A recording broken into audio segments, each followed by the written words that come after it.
As Anya slept, the night that she had been running from resurfaced in her dreams. She was sitting on her favorite stump, surrounded by tall evergreen trees, on the edge of a cliff where she could witness the most beautiful sunrises and sunsets that nature had to offer.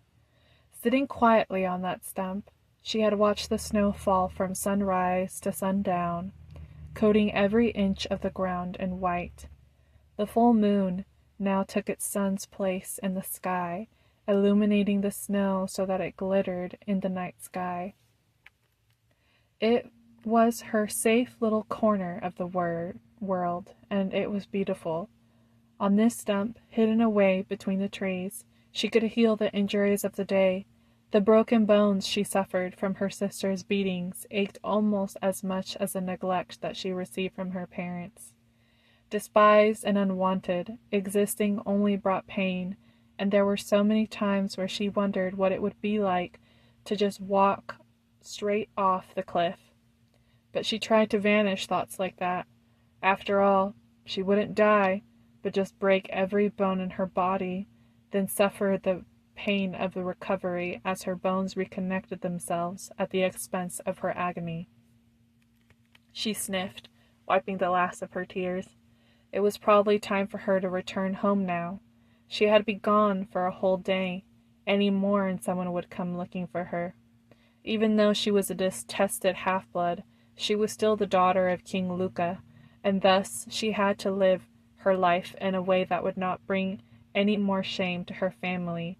To be present yet invisible, it seemed an impossible paradox to Anya. If it hadn't been for her Tanti, Anya was sure she would have lost her mind years ago. After all, why hold on to sanity for a life that wanted to drive her insane? But her Tanti thought differently.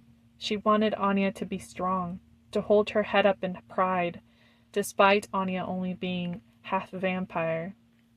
You're worth 100 of those soulless vampires, Anya. Don't ever forget that. When Anya heard those words, they seemed impossible to believe. After all, she had always been taught that vampires were superior to humans, and that she owed her own life to the grace of her father. He may have assisted in birthing you, but your perseverance is your own doing. Don't you want to continue to live, just to piss everyone off? Nadia's words had stayed with Anya since the moment she spoke them. She knew that her Tanti was referring to longevity of Anya's life. A vampire's blood running through a human's veins was a toxin to the human body, but the worst part of half-bloods was that they could not keep up with a vampire's diet. Being part human and having to consume human blood could be closely related to cannibalism, and led half-bloods to getting sick. It was the reason why most half-bloods died in the early stages of their life.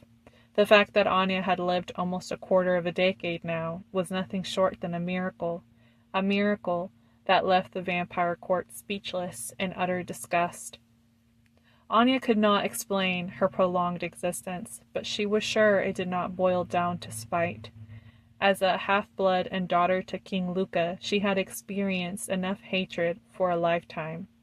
If Anya thought about it hard enough, she guessed it came down to sunrises and sunsets that she witnessed, to the deer that ate from her hand in the forest, and to the eagles that flew over the trees. She wanted to live a life that was her own, in which she would be free from the everyday pains and ridicule that she had to suffer through. She did not endure the purpose of humiliating the vampire court even further. She endured for hope. She sighed, running a subconscious hand over the arm that her sister had broken yesterday. It was still quite tender, and she didn't have full range of motion back, but despite that she got up and started to walk back towards the castle, because she really did need to head back. Her Uncle Mikhail was in town, and her stepmother had warned her that she needed to be on her best behavior. By this, Anya was to act even more invisibly poised than normal. Anya did not know much about Mikhail. No one ever bothered to let her know anything that was going on. No one but her Tanti, who had explained to her that Uncle Mikhail was lord of the northern vampires.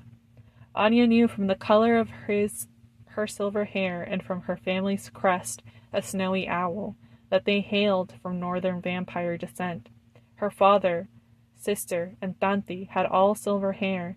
The only one who did not was her stepmother, and this was because she had married into her father's family. But when it came to Adriana, rumors flew around the court that Adriana was created after multiple failures on behalf of King Luca to pass on the coveted trait. Out of 100 humans that he turned, only Adriana inherited King Luca's silver hair. It had been a 1% chance, and Adriana had been proud that she had been chosen. But then, 50 years later, Anya was born from a human woman's body and came out with soft, shiny metal hair on her newborn head. It was rumored around the court that this, and only this, was the reason why King Luca had not disposed of Anya the moment she had drawn her first breath. But it was also this event that angered and fueled Adriana with jealousy over her younger sister. Anya's silver hair had been both her blessing and a curse. Despite knowing the rarity of the treat, she was still surprised when she saw her Uncle Mikhail walk into the great hall yesterday with red hair, and of course, she had asked her Tanti about it. Well, they were brothers in their human lives, and they got turned by the same vampire. The only difference is that one inherited silver hair and one didn't, she said. Anya thought about this. She compared her father and uncle's relationship with her own relationship with her sister Adriana. It would be impossible to know exactly why her sister Adriana hated her, but Anya was sure that it had something to do with her being a half-blood and still having inherited silver hair at birth. Is Uncle Mikhail jealous of Tata? Anya asked a few days later. When Anya asked this, her Tanti's eyes lit up in interest. You, my little Neopota, are very perceptive, she smiled, but did not answer Anya's question. Anya did not bother asking again. After all, what did it matter to her if her father and uncle were fighting?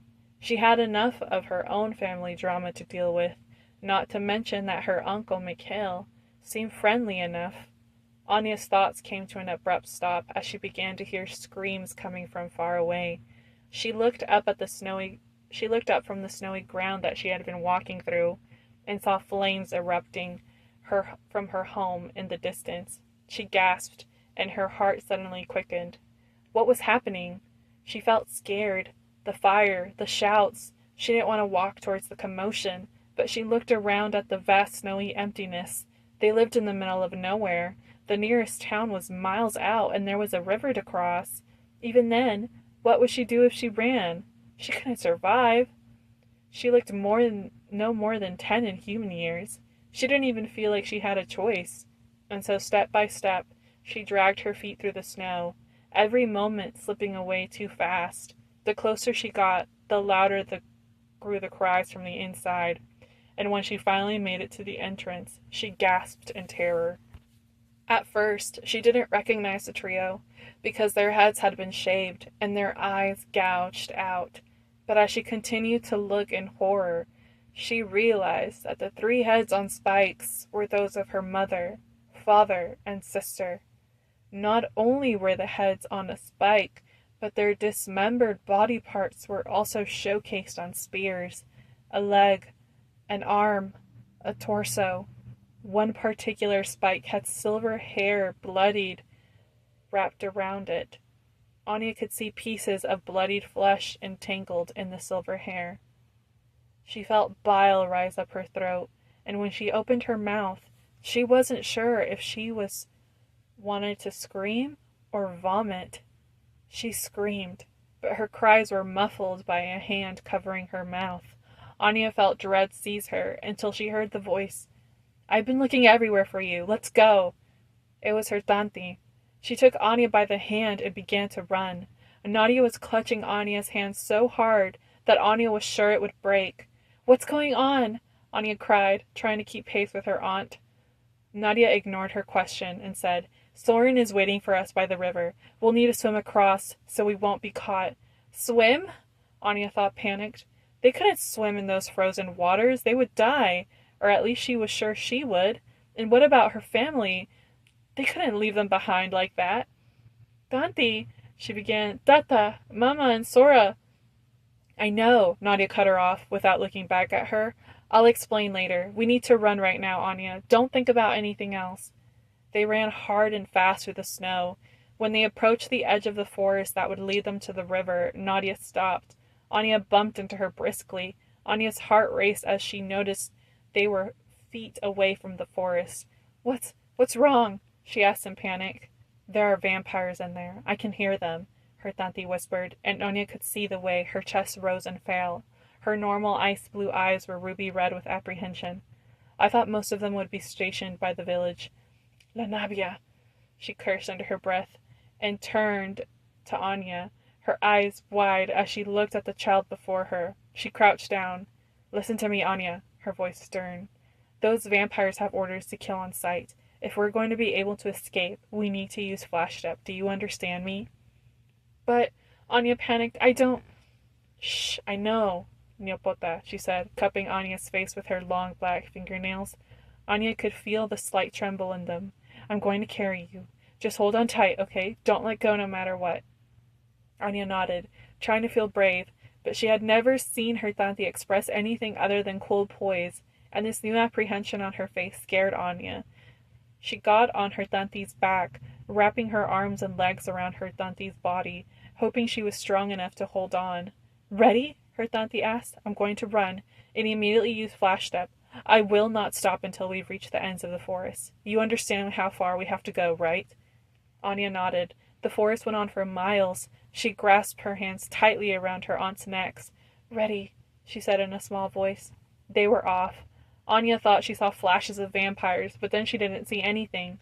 She thought she heard voices, but then she didn't hear anything. Even the scenery was flashing too fast for Anya to even have a semblance of where they were. She felt herself getting sick from their speed, and then suddenly hands were pulling at Anya's hair, and she screamed. Anya! She heard her Tanti cry out.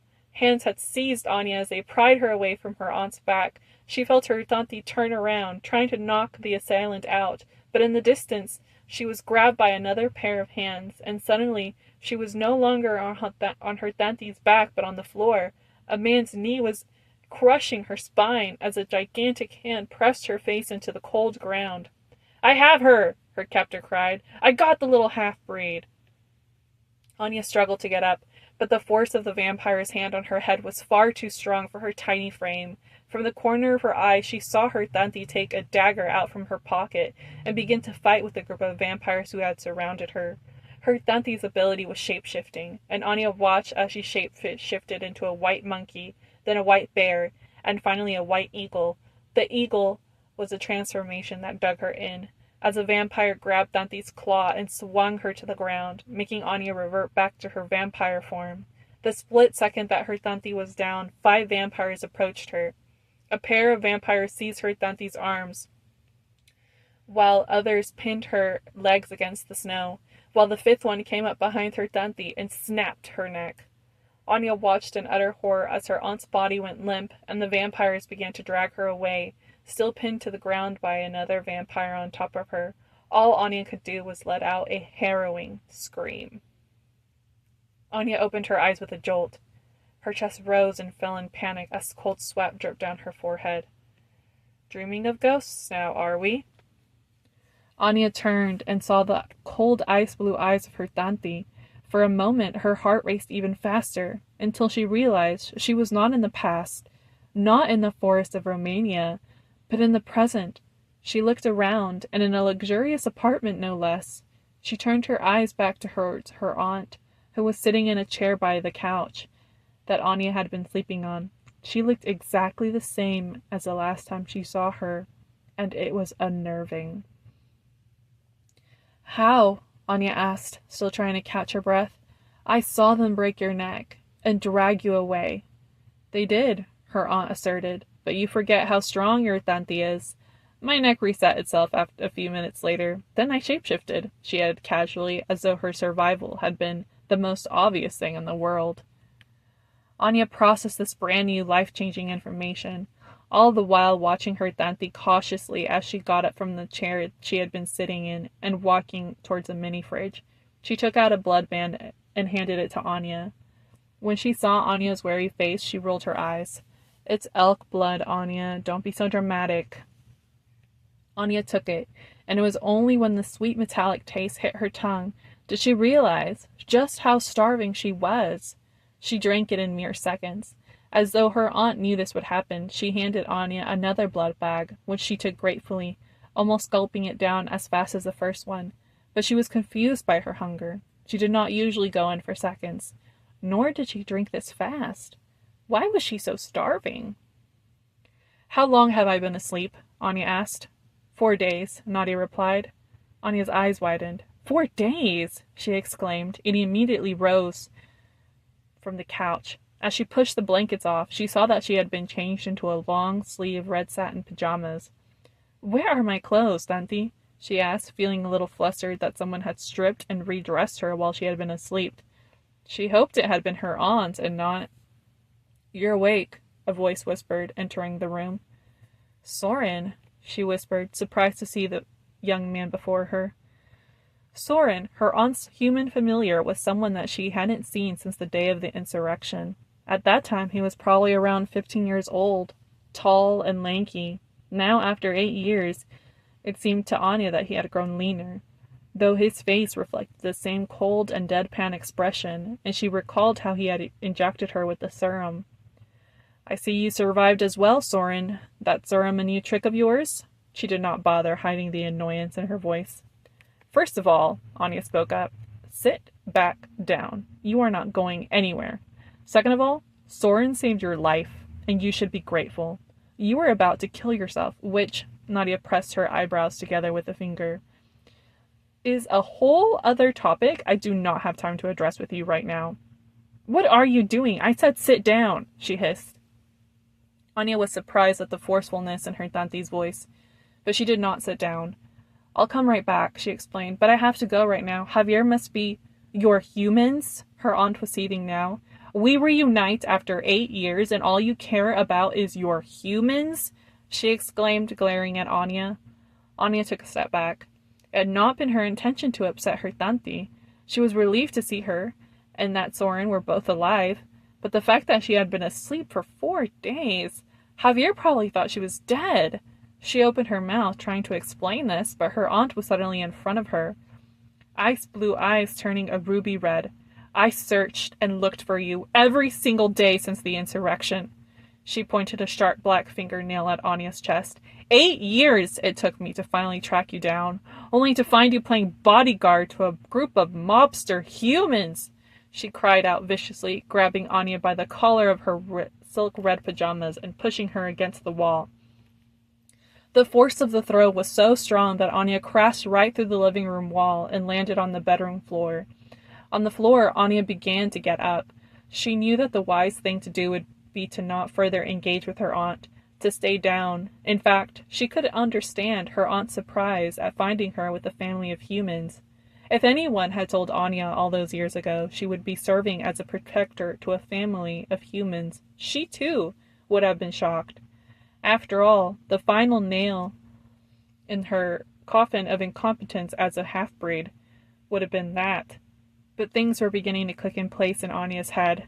Her aunt had been searching for her. Her aunt had found her. Her aunt had sent the vampires after her. A wrath of fury she had never known before began to boil in her stomach. You... Anya growled, rising up slowly, feeling a surge of energy run throughout her entire body. You were the one who sent those vampires after me? She hissed. I almost wish I hadn't. But before her aunt could even finish those words, Anya's flashed up right in front of her, her fist swinging right at her aunt's face. How dare you! Her aunt's ruby-red eyes gleamed as she caught Anya's fist mid-air, but Anya could feel the way her aunt was struggling under Anya's pressure. Do you know what your little scheme cost me? Anya said through gritted teeth. You really have gotten too full of yourself, my little neopota, Nadia seethed, and kicked Anya square in the stomach, sending her upwards. She broke through the wall again, landing roughly on the roof. Great, another rib fracture. Just excellent, Anya thought bitterly, coughing up blood. She heard her aunt jump up to the roof with her. Anya wiped the blood from her mouth with her pajama sleeve. She knew she should stop engaging with her aunt. She knew she might have won against a full-fledged vampire, but a noble vampire was a completely different story. But she was enraged. If it weren't for those vampires, Santiago would have never gotten kidnapped. She would have never hurt Javier, and Ernesto would have never looked at her with those eyes full of hate and fear. There was no way to turn back time. She could not have taken back any of those actions. And so she was furious at herself, and she heard her aunt's footsteps coming behind her. She was livid at her aunt. She felt a darkness overcome her like a hug. It was wrapping her hands around her like a shadow. "Anya, don't!" her aunt cried out in alarm, seeing the way that black flames began to spark out of Anya's fingertips. "It's too soon! You can't control it yet! Soren!" But Anya felt the flames of her fury wrap her up in a deliciously warm blanket, as she began to surrender control again. But before she could do so completely, Soren was on the roof. She saw him run towards her, his speed almost as quick as a vampire's, the silver chains in his hand ready to be used. "Oh no, you don't!" Anya snarled. But suddenly she found herself tackled by a giant white polar bear. Anya fell hard to the ground as the polar bear's paw pressed into her chest. It roared at Anya. The moment of confusion was all that Soren needed to creep up behind Anya and inject her neck again. "Not again," Anya thought as she felt the needle pierce her skin, and everything went dark.